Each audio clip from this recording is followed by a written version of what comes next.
Next data annotation that I want is MaxLength and NotMapped. If you want any string properties to have a maximum length of, let's say, 50 characters, you can use the MaxLength data annotation. And NotMapped basically means that there is some property which is doing some computation, but that property should not be added as a new column. In that case, we will use NotMapped.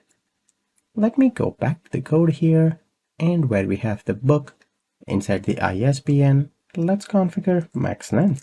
We do that in square bracket, and we can define whatever length we want.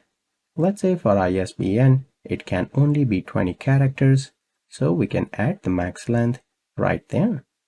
We can also configure the required property that we learned before, and we have price right here. Let's say based on price, we want a custom string which will display what is the price range.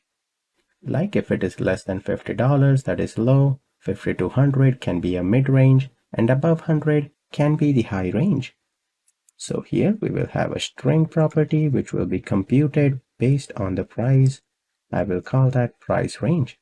I do not want to add that computed logic, but we want to add NotMapped because we do not want to create a column in database for price range.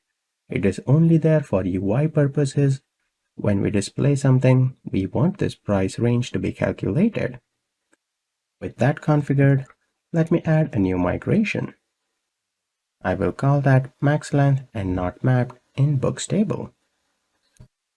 Perfect. If we examine the migration here, it is altering the books table, but it is only changing the column of ISBN and setting the max length to be 20. It is not doing anything else with the price range. Let me update the database here and then switch back to SQL Server. If we examine the books table again, you will notice we do not have the new column for price range, and that is where NotMapped comes to picture. We will see more examples of NotMapped as we proceed with the course, but that looks good for this video.